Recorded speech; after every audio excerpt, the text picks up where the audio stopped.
Good evening and welcome to reading number, I get my numbers wrong. I believe, let's see, we're at reading number 383. And I'm very pleased to welcome three writers from this year's Jack Straw Writers Program. Become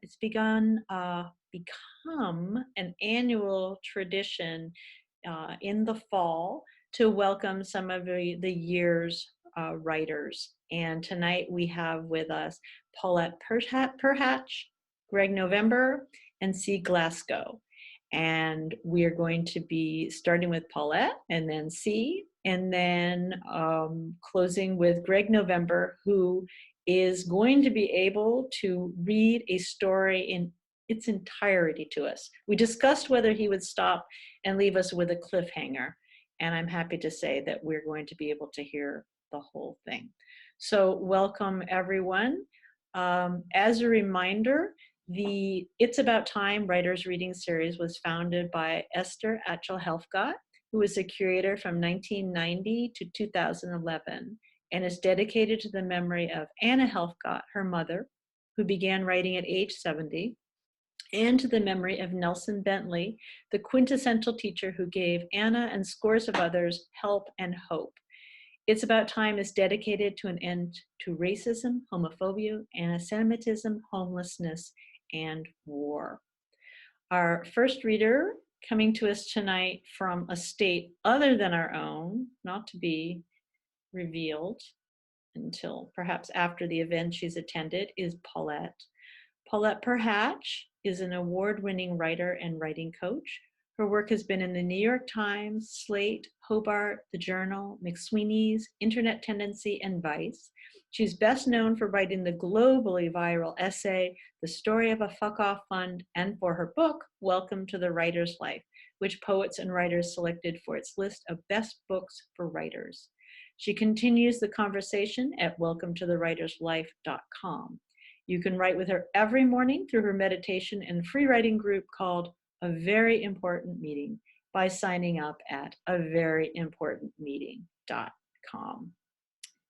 So welcome all of you. And it's over. Paulette is going to be reading to us from an essay. C is going to read from poems, and Greg from a short story. Welcome, Paulette. Hi, everyone. Thank you so much for being here, for having me. Appreciate it. My essay is called Yes and No. An application asks, have you ever been suicidal? Offers two options, yes or no. At first, I think yes.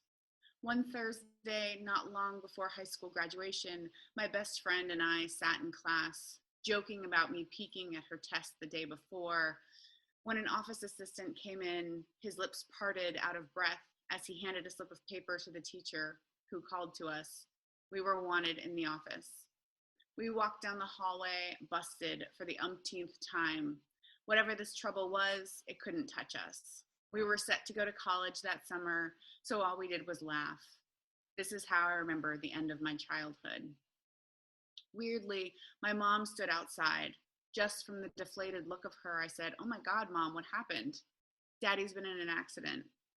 I pictured my 6'6" bear of a father in a wheelchair instead of his usual dancing and whistling as he made pancakes, a bandage now around his head as if he'd just been wheeled in from off stage. It was going to be weird to see him in a wheelchair for a while. "Honey," my mom said, her face constricting, "Daddy didn't make it." Whatever I screamed, it brought the whole class outside. Then I was rubbing my mom's arm and saying, "It will be okay, Mom," and I did not feel a thing. I was walked out to the car and put inside it alone. Kid Rock sang on the radio that only God knows why.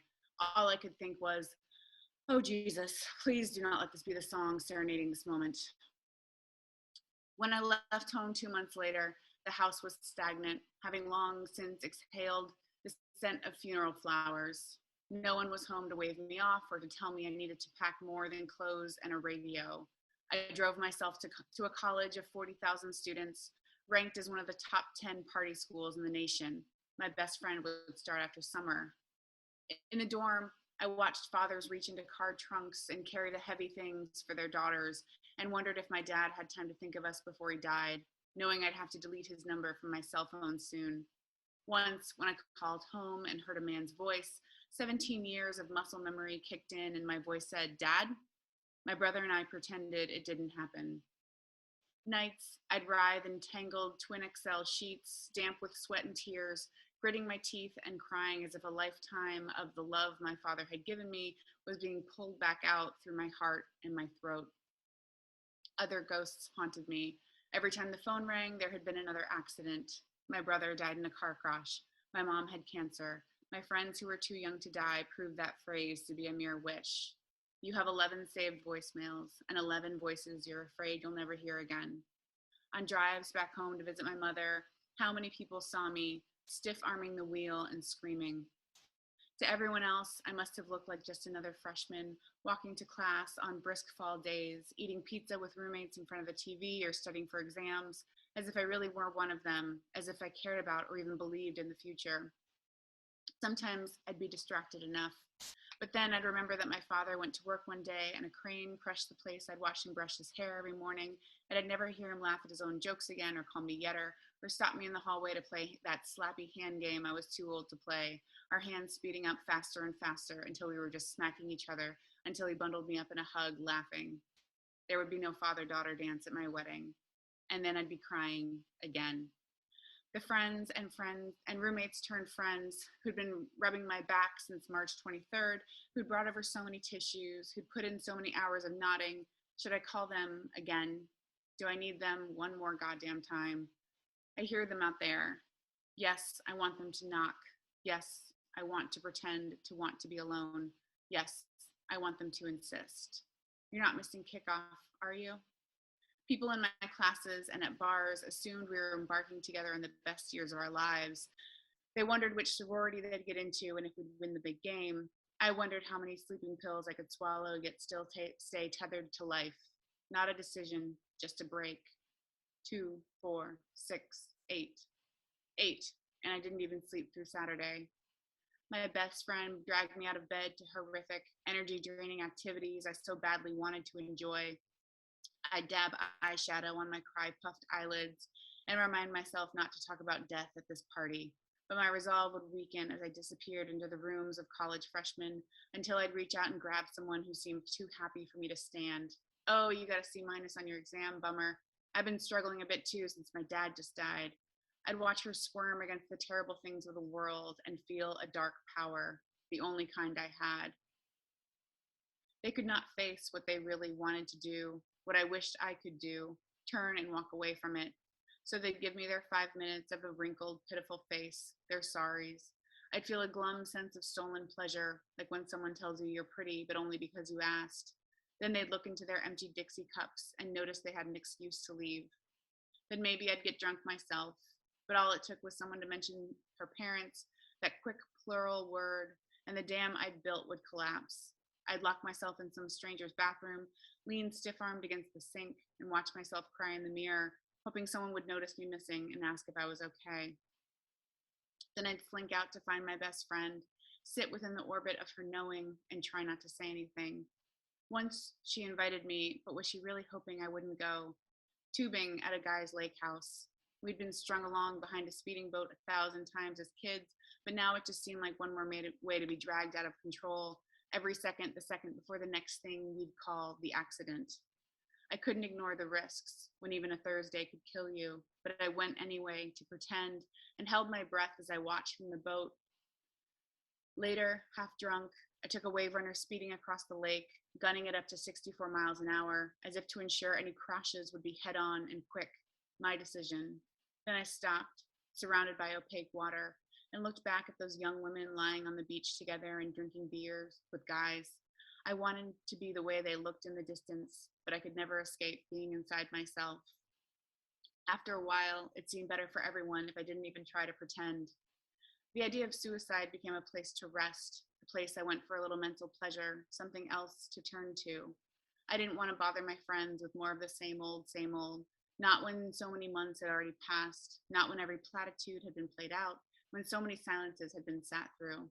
Every time I went to the drugstore, I'd look at the economy-sized bottles of Tylenol PM and think, there's my instrument, right next to the baby aspirin. 2, 4, 6, 8. Maybe I'd write some incredible note, then buy one of those gowns with my student loans, something gorgeous that would shimmer in the candlelight, sparks dancing against my dead skin. In my fantasy, someone would push open my bedroom door and they'd see me lying there, looking peaceful and knowing something was terribly wrong. Someone would scream. Then the scene would cut straight to the ambulance sirens, though it'd be too late, of course. They'd all watch my covered corpse being wheeled into the ambulance, a pair of new shoes from the money I was supposed to spend on textbooks, peeping out from the sheet. And then there was this day, just a day. I hadn't bought a dress, didn't even have a rough draft of a note. Completely unprepared, I woke up and just wanted to die.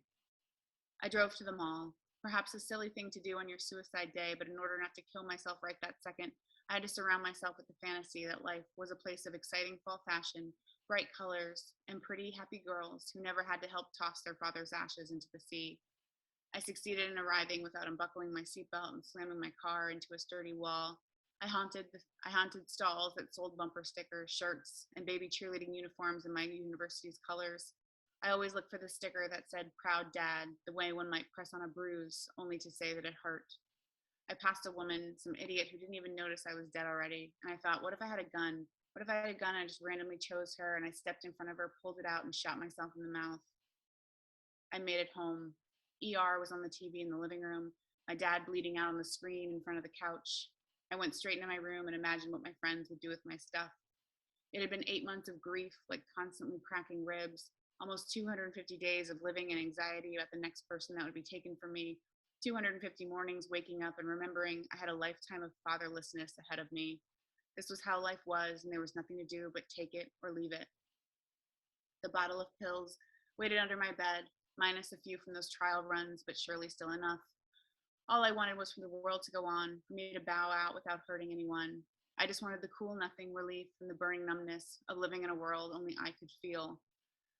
I went through a mental checklist as if I was about to go on a long vacation, but my thoughts turned to my mother. I could not do this without doing this to her. This thought turned me from a numb pain to a burning pain, an alive pain, and I began to cry. Surprise, surprise. If I called anyone, there would be no relief, no rest. I'd have to wake up the next morning and look at myself in the mirror, and I'd probably break down. There'd be no such thing as bowing out without hurting anyone. So I called my best friend and said sorry to bother her during her freshman year of college, but I'd thought of nothing but killing myself all day. And she asked did I want her to come over, and this time I didn't lie. Even though her apartment was far, far away, across campus and in the land of the living, even though I'd been nothing but a burden for so long, even though she'd heard it all before, and even though there was nothing she could do, she came over anyway. She listened, and then she said, I love you more than you'll ever know, more than I'll ever know. Her words opened a window to the thought of all I didn't know. I was betting my life on something I'd taken for granted, that it wasn't taken for fact, that it wasn't worth living. I thought for sure life was only a haunted wait, ticking toward the next terrible loss. I thought for sure I was shriveling up and dying anyway. You know how teenagers think they know everything. But if life could be unknowable, if there were tragic losses, then perhaps there could also be glorious surprises. If there was still wonder in the world, that I couldn't say with absolute certainty that I'd never be happy again. My imagination could think of 1,000 ways for my loved ones to die, but I couldn't conjure one scenario in which life would be worthy of living. So I lived. I lived to see the bloom of stars we call the Milky Way over the Pacific, to meet the nephew named for my father, to fall in love with men who make me laugh, to diagnose and handle the anxiety disorder that made it all so much worse, to feel pain again, but know nothing could ever be as bad as what I'd already been through, to feel the awe swell of watching the world work, waves crashing on rocks, lava dripping into the sea, a toucan flying by in the Valley of Palms, to learn Spanish well enough to make the cab driver laugh, the one with my dad's smile, to make him laugh again and again just to remember, and to think so many times, I lived to see this, I made it here. The possibility existed even then. Thank you. Thank you so much, Paulette, for sharing that. Beautiful. I'm honored that you shared that with us tonight. Now remind me, because I think I was nervous when you started, What is it titled? What's the title? Did you say it? It's titled Yes and No. Yes and No. Thank you so much. Okay. I forgot to tell anybody that there are 3 minute open mic opportunities. And if anybody were to suddenly say, yes, I want to read after that, we'd all go, yeah, okay, go for it.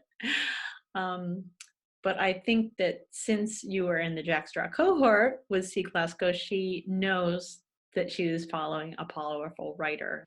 C. Glasgow is a non-binary, queer, first-generation Afro-Caribbean, or should I say Caribbean, uh, Doc serves as writer, psychologist, spiritual, creative, and public speaker. Doc has been writing since 7 years old, beginning with poetry. Doc won the NYC Borough President's Award at the age of 10. Doc's creative offerings compel the audience to feel the inseparability of composer and audience through time-bending, arresting imagery, daring questioning, bold answers, and abstract glimpses of the mundane. Previous publications in Butch is Not a Dirty Word, Issue 6, These Roots, the Arrow Journal, Conception, Blogs and Essays, October 27, 2020, and upcoming pieces in anthologies Refuge in the Storm, Voices in Buddhist Crisis Care, and African Wisdom, New Voices Speak Black Liberation, Buddhism, and Beyond. Welcome, C. Thank you, Becky. And thanks, Paulette. It's wonderful to hear cohorts work. Um, I'll give a little preface to a couple of these since these are pieces from a larger manuscript. Um, the first piece I'm going to be reading is from the Jack Straw anthology titled Conception. 1. B. Beginning. Granny's 4. Granny sails alone, a teen by boat, legs spread for her by some unwanted familiar old, darkness eclipsed, a veiled birth, seeing realms beyond, child of the pandemic. She said just one photo, sumo-sized little man with violet eyes, a quick snap, flash, followed by a quick snip, child gone too soon. Another quickly followed. Auntie's breath gasps, months of adolescence encased in sterile white walls shining against her crimson highlight. Child of the institution. The world powers feuded a second time. Ration cards filled to the brim once, and Auntie's eyes beamed, joys of deflated balloon and noisemaker. Child of the war.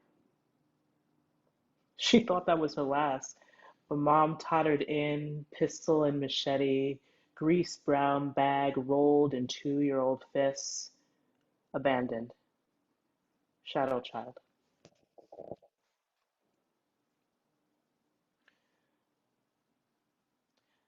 Apparition.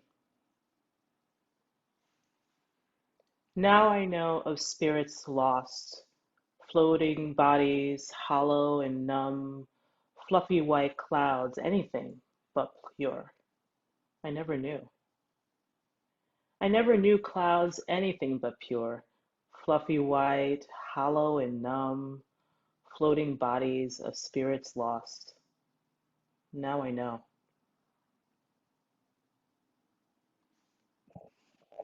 Time. Slips of moments, numbered dance steps between the sun and the moon, ungraspable overlord, murderer of space, shackles. What keeps dreams forgotten at night? Measured productivity, the white man's joke, the illusion of living, immersion of mastications of entertainment.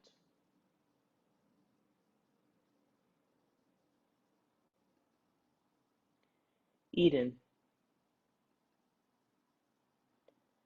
And this was a part of like I call this the pandemic series. So this is a part of that as we're all still in that period of time.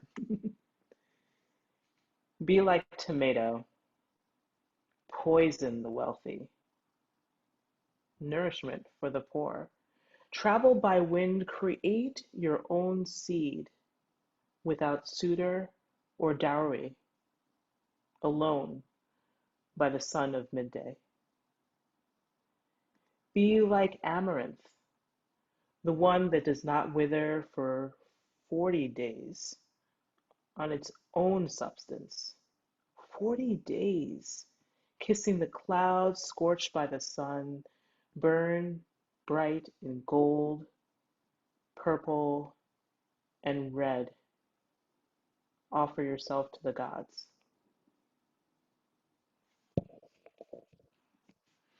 And this last piece is inspired by the author Edwige Danticat in their book called Crick Crack.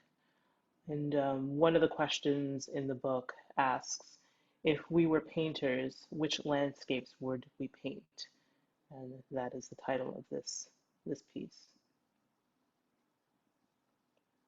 Spaciousness, rolled on blue-black canvas, so your mark is always light. Have your palette full, hues of nature as guide and Simon. Risk the stroke without guide of pencil, image, or conjurer of another. This is yours. Stare boldly in its eyes and mimic the lines of its locks. Turn it inside out, etch the veins and arteries. Make bright the shadows. Let the paint find patterns on your face. Allow what arises first to be enough. For inhale and exhale, laugh at your reflection and bring that to the canvas. Rinse each experience fully from the brush. Start anew. There is no mistake, no way.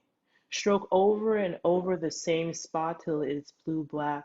Trust you will know when to pause, when to highlight, when to highlight, to highlight, to highlight.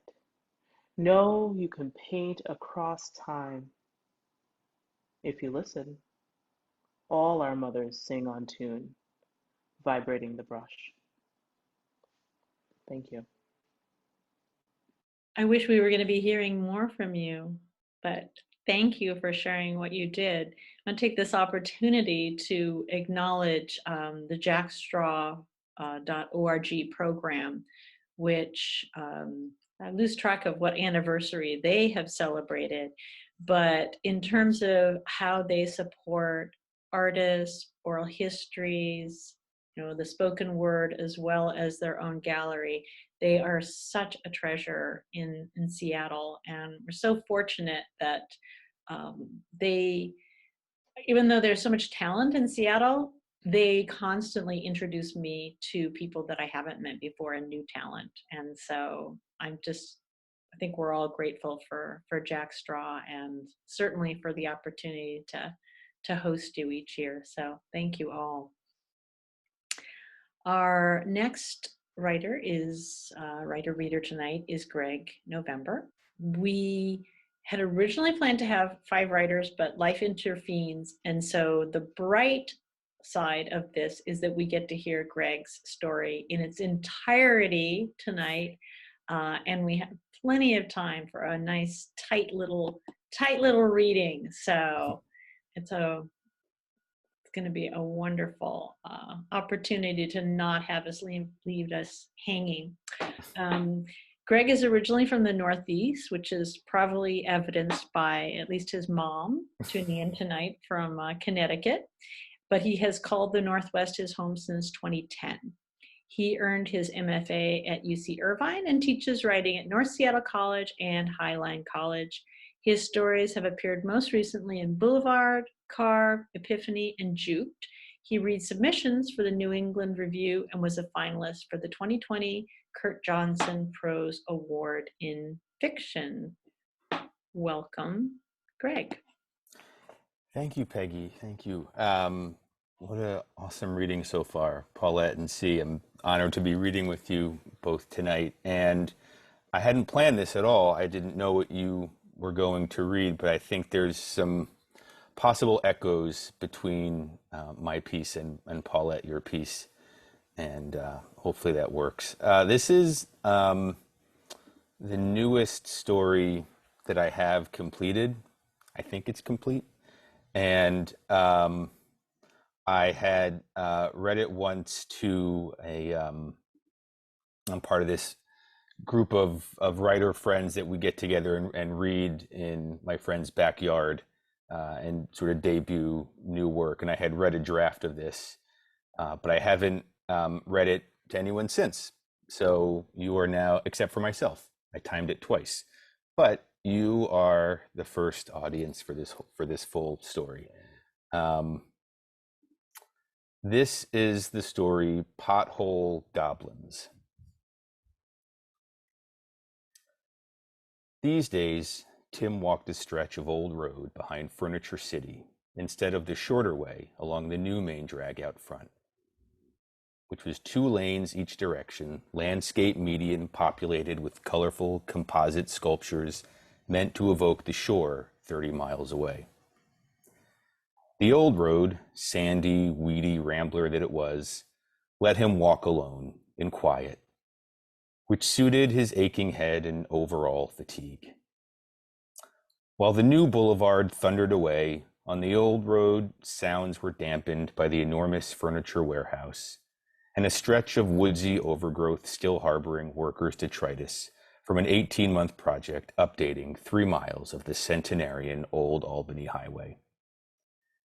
Some folks valued new and fancy, but Tim wasn't one of them. Last night, Shep came by for cards and beer, and it wasn't until 3 a.m. before they turned out the lights. 4.5 hours later, Tim crunched along the old gravel of the old road, squinting behind his shades. He fondled a polished agate in his pocket, the latest unsolicited gift from Shep. It had been raining when Shep arrived, and heavy winds kicked up shortly after. They'd heard sirens around 10, and the lights flickered periodically for the next hour. "Can I stay?" Shep asked. In the morning, Channel 6 reported 20,000 without power. Just another spring storm, but it got Shep to moaning the same tune he did every year around this time. "The seasons just keep getting hairier, don't they? This summer, Tito, I'm gone for the desert. You watch." Shep had taken to calling him Tito on account of a particular night a few months back at Senor Pancho's Cantina in Southington, where Tim took his age in tequila shots and ripped a bolted piece of art off the restaurant wall. By the light of day, rank and unshaved, Tim couldn't bear the sight of Shep, sitting there at the table in his boxer shorts. "Finish your coffee," Tim said. "I'm ahead to work now." "Here." Shep pulled the agate, a small object, the size, color, and relative shape of a dried apricot, from the pocket of his pants on the floor and held it out to Tim. "I polished this one myself." Since his car had been impounded, Tim had been riding the shoe leather express, as his father would have said. The warehouse was only a mile from his apartment, and despite the recent storm, April wasn't a bad month to be outside. Chilly air, but also the vague scent of coming summer, grass and dogwood buds and such. His parents had been fanatics about spring, usually taking the season's first hike before all the snow had melted. When he was younger, they took Tim and his older sister along on what they called family expeditions.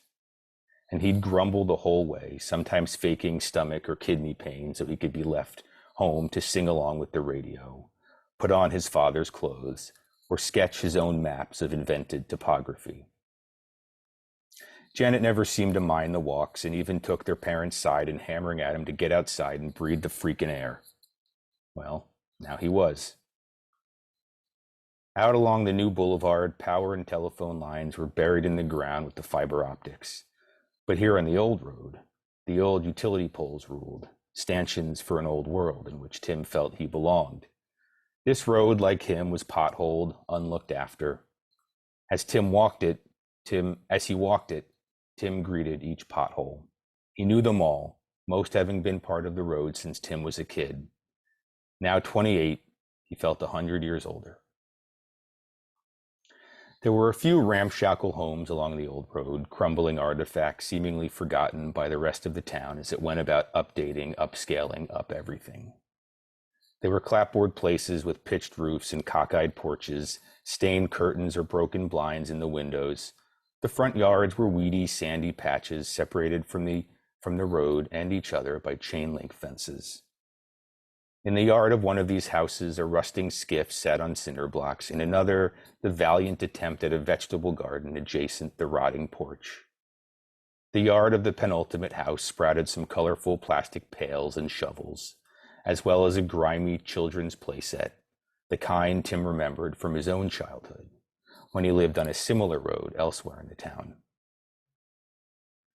He supposed these houses were part of why he walked the old road. Rarely did the residents, the boat owner, gardener, child, nor anyone else ever appear. But this morning something was different.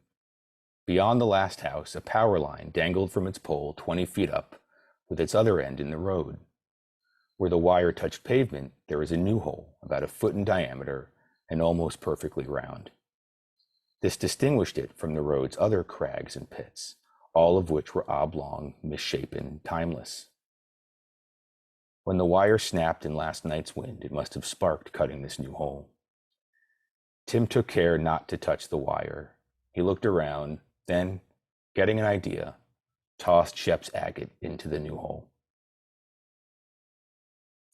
At the warehouse, he phoned utilities and reported the down line. He spent the rest of the morning on the fork repositioning skids of vinyl compensation tile to allow space for the large carpet rolls due that afternoon. Around mid-morning, Cloud banged into the warehouse, demanding to know if the new shipment had arrived. Tim pretended he couldn't hear until Cloud appeared before the fork, gesturing for Tim to kill the engine. Cloud repeated his question. "You see a truck?" Tim said. Cloud was an old friend, although it stretched the word to near meaninglessness to use it in their case. They'd known one another since high school and had run in overlapping crowds, although Tim had never found it just the two of them at any table anywhere. In the 10 years since graduation, Cloud had gone to college and become a manager, while Tim remained in the realm of hourly employees, although he'd essentially maxed out that designation in becoming warehouse supervisor. He had vacation and sick days, a bit of a retirement plan, but all he supervised were carpet rolls, shrink-wrapped skids of VCT, and the periodic college kid that came in to work June through August.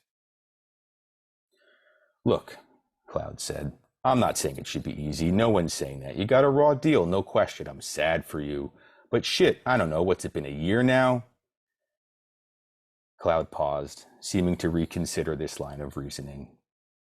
"You need time off. Take your days. More if you need. No flack for me. But if you're here, you got to be on top of things." When Cloud was gone, Tim hopped down, grabbed his soft pack of Camels from the aluminum desk in his oily closet of an office, and sat in the old folding chair positioned at the mouth of the loading area to await delivery.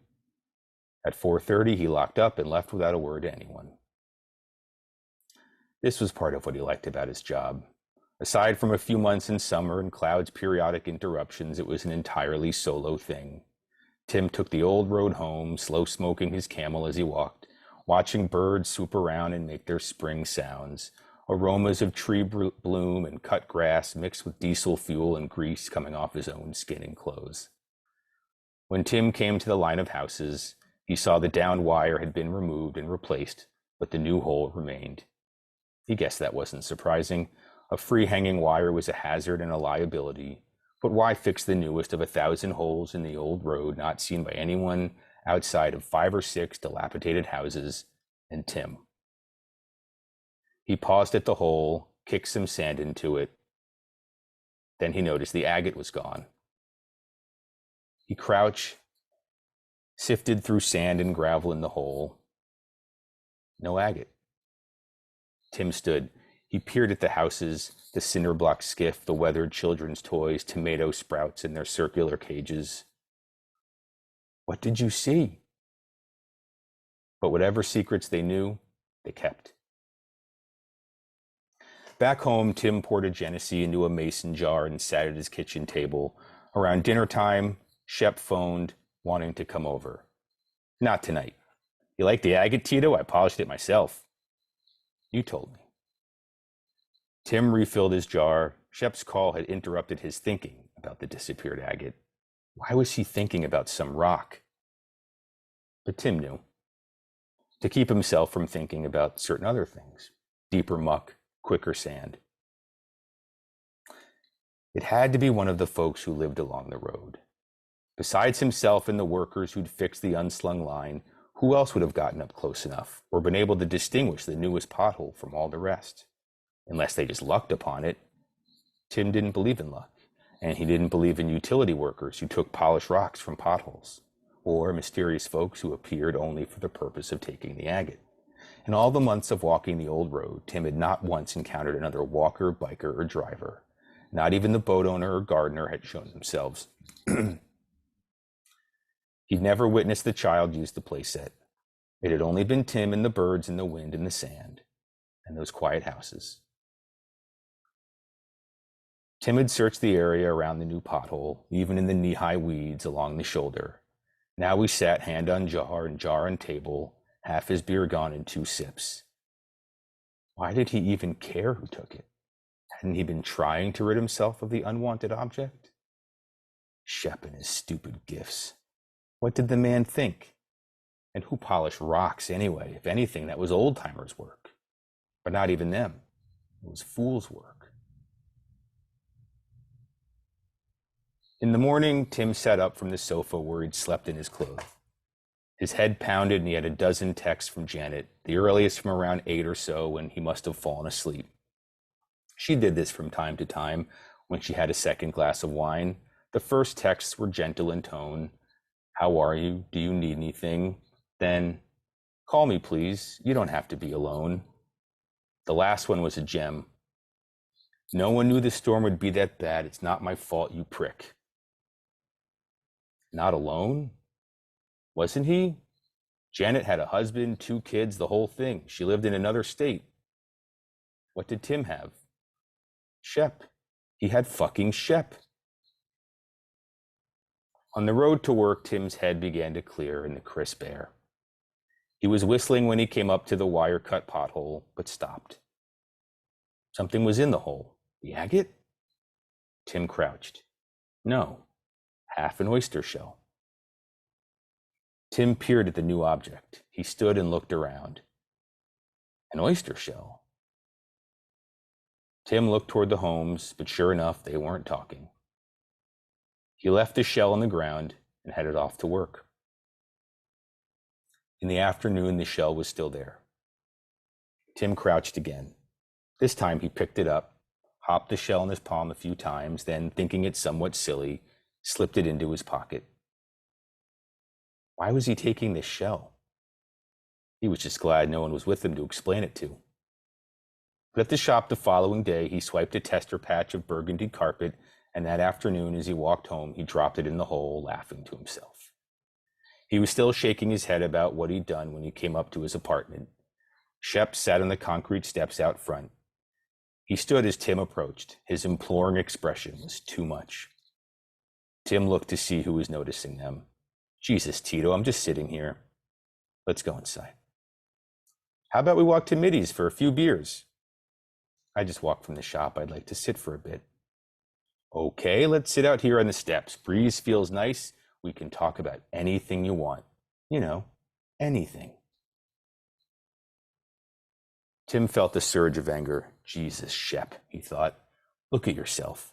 If I needed to talk, I'd talk. I don't need it pulled out of me. Instead of speaking, Tim went up the steps and Shep touched his shoulder as he passed. Instinctively, Tim shoved the other man hard. Knocked off balance, Shep staggered, slipped on the steps, and ended up ass in dirt. The men stared at one another. Tim went inside. Next morning, the carpet patch was gone. In its place, a blue glass marble. Tim put the marble where he'd put the shell, in a coffee mug with a broken handle on his desk in the warehouse office. The mug had been his final birthday gift from Janet before their parents died. It was a cheaply done photo mug with an old picture of the four of them on Tim's graduation from 8th grade. Tim and Janet stood between their parents with comically different expressions. Janet, 2 years older and a few inches taller, frowned like she just picked up a bad smell, while Tim's face split open mid-laugh, his eyes pressed almost closed. In what turned out to be an ominous sign, the mug had slipped from his hand the very first time he lifted it from his package, and the handle broke. He looked under his desk, hoping to reaffix the handle, but he never located it. A few days later, their parents died in a car wreck on their way to visit Janet. For the rest of the week, Tim exchanged items with the pothole. What he left on the afternoon walk home was gone in the morning, meaning whatever goblin he was exchanging with did its work on an opposite schedule. Tim left a colorful mini bathroom tile and other such items from the warehouse, while the pothole gave him another shell and marbles of varying shape and size. He kept them all in the mug. At some point, the word talismans struck him, and he grimaced. His parents had been empirically minded academics and most likely would have chastised Tim for thinking in such ways. There is no luck and there are no talismans. We are polymers moving about the environment, that's all. On Friday, the pothole gave him something new. Not a shell or a marble, but the plastic leg from a doll. It was warm. Tim squinted in the early morning glare of the sun coming up behind the homes. This time, in the toy-strewn yard of the penultimate house, a little girl stood watching him. She was dressed in dull green pajamas and a bright yellow tutu. By the looks of it, she seemed to be the age of Janet's oldest, 6, maybe, but Tim knew he was a poor judge of such things. They stood like that, Tim and the girl, staring at one another, until the girl abruptly ran into the house, banging the screen door behind her. Tim waited for the sounds of shouting, but they didn't come. In the street with his doll leg, he considered walking away, but didn't. Why? The doll leg had changed things, but not just the doll leg. The girl had changed things. From his parents, he knew that in trying to observe the path of an electron, you changed that path. Tim, the dislodged electron, didn't have to wait long. The girl shot out of the house, her tutu winging around her, holding a one-legged doll in her hand. She unlatched the fence gate and, without looking either way, set out across the road. Tim stood with the doll leg and watched his fellow goblin approach. 10 feet away or so, she stopped, brushed hair from face, and held up her amputee doll. Lorraine hopes you like her leg. Tim let a smile take hold. Your doll's name is Lorraine? That's what I call her. She came with another name that I didn't like. Doesn't she need this leg? Not really. I can make her another one out of cardboard or something. Besides, I was out of marbles and shells, at least the ones I didn't mind losing. Tell Lorraine I say thank you for the leg, then. Tell her yourself. Well, sure. Thank you, Lorraine.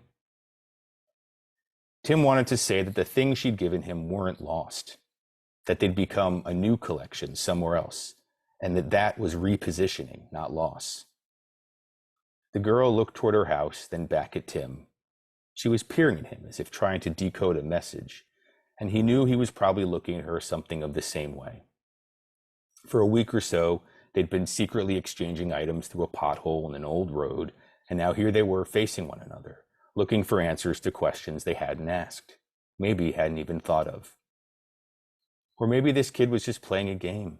Maybe Tim was frightening her. He was suddenly aware of standing in the street with a child he didn't know, and had this been another road folks used, there would be plenty of eyes to look askance, maybe even a few fingers hitting numbers on a dial pad, a siren starting up somewhere. But this was the old road. Somewhere in those houses was the boat owner, the gardener, the girl's parents maybe, but they'd not shown themselves once in the months Tim had been walking this road. "Where'd you get the funny little carpet?" she said. "Work. Burroughs flooring." "You steal it?" "No." "Then what?" "Didn't your parents tell you not to talk to strangers?" The girl didn't say anything. She manipulated Lorraine's arms and legs. Tim made her other leg look like it was kicking. "Hi-ya," he said. The girl smiled. "I saw you toss that rock in the pothole. You're the only person ever walks by. You started appearing about the time my dad left. I thought maybe you were leaving messages from him in the new pothole, the one cut during that storm." "I'm sorry." "For what?" "I didn't even know you were there." "You look over all the time. I thought you were looking for me, looking to make sure I saw you and could get your message before someone else." "I'm sorry." "You weren't leaving me messages?" Tim kicked the gravel, made Lorraine's leg do another kick, but the girl kept peering at him, waiting for an answer. He knew he had to give one. Couldn't walk away without saying yes or no. And it mattered. His answer mattered. One was a lie and the other wasn't. But shit if it was clear which would do the most harm. Tim remembered the feeling when, as a kid, you wanted something to be true so badly that it was almost a physiological imperative. But he didn't know this girl, didn't know the father, where he'd gone, or why. She hadn't taken her eyes off him. "What do you think?" he said. "I think you were leaving me messages." "Well," Tim said, "don't let anyone shake you from your position. I have to go to work now." As he walked away, Tim compelled himself not to turn around, not to look back to see if the girl was standing there still, or if maybe she'd run back to the house full of joy at being right. He couldn't say whether he'd done the right thing or not. Now he supposed maybe it didn't matter. We all make meaning in the ways we need to. Whatever he told the girl, she would fold it into a narrative that worked until it didn't anymore, and then she'd be grown up. It happened to everyone, and he hadn't exactly lied, had he?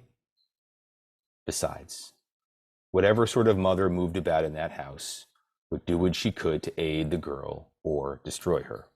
Far more than one encounter with a pothole goblin. Tim tapped Lorraine's small plastic leg against his own and went off down the road to work. Thank you. I know. I am so glad we got to hear the whole story. I kept worrying that you were going to stop. It's you. lovely to be able to hear, both, Paulette's essays, not enough of C's poems, in my opinion, but a full, rich story and not just an excerpt. So,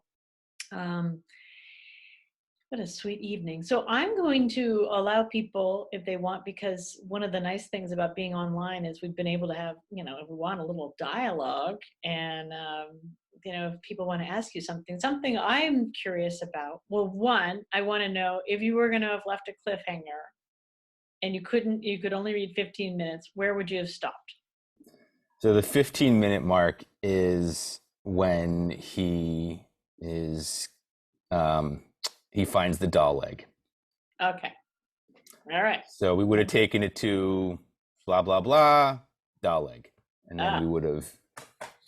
I was afraid it was going to be when, in an ominous kind of, in a seemingly ominous thing, the handle broke off the first time he took, the handle with his parents. Yeah. That would have been really pretty abrupt. So, yeah. And I'm also curious, since you're the last to read, and then I'll, open up. Do you think that your writing has been changed by being a parent? Oh, most definitely. Yeah. I didn't know a thing about children or really think about children or particularly find myself enjoying children. None of that until I had kids, and now it's sort of all that I write about in one way, shape, or form. Is I have a collection of stories that right now that is all really about parenting, but not just from the perspective of a parent. Right. I write a lot from I write kind of like adolescent narrators or step parents or partners or onlookers to a situation. And so, yeah, most of the families that I write about are incomplete ones, and that's what the story is about. There's some missing piece, some thing that's not there, and the family is dealing with that in one way or another. Mm, interesting. Yeah, it was so interesting because I think because you referenced Paulette's essay, we knew we had a pretty good guess what the similarities were going to be there. But the appearance of the child. Hey, I was thinking crow at first with those shiny objects. Mm-hmm. I was thinking, sorry, you're seeing stuff that isn't there. Mm-hmm. But the child, you do children well. Thank you. Yeah, I think I was thinking a crow too at some point. Crows are really cool, but the little girl, I didn't. I actually was talking to EJ about this. I was talking to her about this story, and I didn't know that the girl would be there. And I was writing a different scene, and then I just wrote the sentence that like the girl was standing there or something like that, and I just stopped the part that I was writing on and just jumped straight to that and wrote a version of the final moments. I was like, really? Wow, there's a girl there. Okay. So there's a girl now. Oh, yeah. Yeah, maybe we should all have people who put people in our stories. I remember at It's About Time some years ago, Donna Mascolta was talking about creating fiction and how she was telling somebody about a book or story she was writing on. Somebody said, well, when they went to the Philippines, did they have an affair? She's like, oh. And that becomes kind of crucial. So very interesting. All right, silent audience, you're allowed to like be there. You get to ask anybody anything you want. I know they're there. I can't be the only one who's curious. I know I I am. also wanted to say I found the Children in Seas poems very poignant and was curious about them. I don't know if you want to talk any more about it, C, but kind of the inspiration for that. Yeah, sure. Um, the children, I also love writing about children, and I have a very large inner child, so that part of me is always talking, interrupting. I'm trying to write something serious, and they kind of just jump in. So a lot of my pieces have that element to it.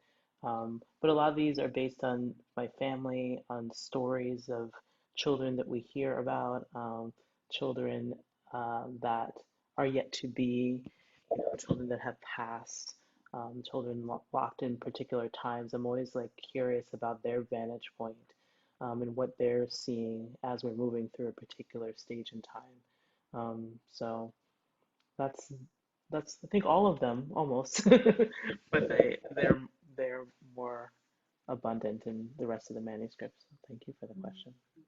I love particularly in your piece Tomato. I can't quote it because I was trying to write it down fast enough, but in terms of like the each, carry your own seed. I believe you had. I just love that image. Thank you. Plus, I'll just that's an unforgettable name in terms of like what I'll be able to think about when I look at a tomato. Now I'll be able to think of a poem. So what have things changed? So clearly you've been able to interact with EJ Co during your year and as you prepared for the anthology. Has it changed anybody else's work? She's just incredible, but yeah, I'm not sure. Mm-hmm. There's like a heightened sense when you're reading. And last time I had to read After C, and I was like, oh, I better bring it. She read so incredibly. And so, whenever you're bringing something to someone whose work you admire so much, definitely makes you want to kick it up a notch or three. Yeah. Yeah, I remember there was somebody, I think it was Rena Priest a couple of years, who was talking about how, of course, what she said she was going to do in her Jack Straw writing was not what she did at all. It was like she had this idea and then that wasn't coming. So, but I do so much love what she did. I just want to make one note that I just appreciated the ability to curate. Anytime, I mean, putting together an anthology is not easy.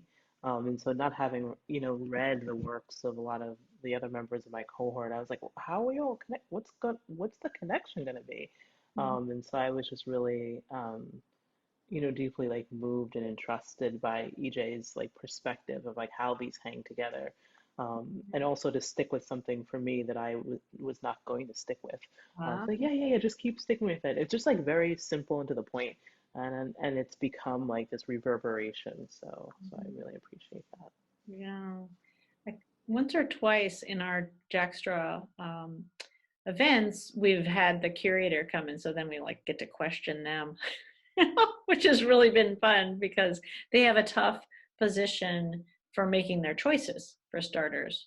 And then it's probably just such a relief, although hard, once they can do that, to figure out how to kind of find those connections that people maybe didn't realize existed between the work. And that was really the synchronicity between each of yours tonight was really a lovely part of the reading. So I love how that happens. All right. Well, I hope that you will encourage all your friends to, fellow writers, to join us another time. I'm booking I'm just starting booking January now. I kind of do it in fits and starts. It's About Time, as I hope you can tell, in its 31st, 32nd, whatever year, is a very welcoming place for new and experienced writers. It's always a lovely evening, and we're happy to welcome someone for their first time reading, or someone who's a long time reader. Everybody's welcome to come back, and I've been actually enjoying the ability to reach so many more people online. Different experience, but no problem with parking. Getting to Ballard on a Thursday night. We get to have podcasts afterwards. This will be a YouTube, which will be uploaded on the It's About Time YouTube channel within a couple days. And that way, if someone wasn't able to attend tonight, you can. But if you know anybody who you've been encouraging to read, or I'll certainly be reaching out to the other Jack Straw writers who weren't able to join you tonight, just have them contact me at peggysturdivant@gmail.com. And thank you all so much for tonight.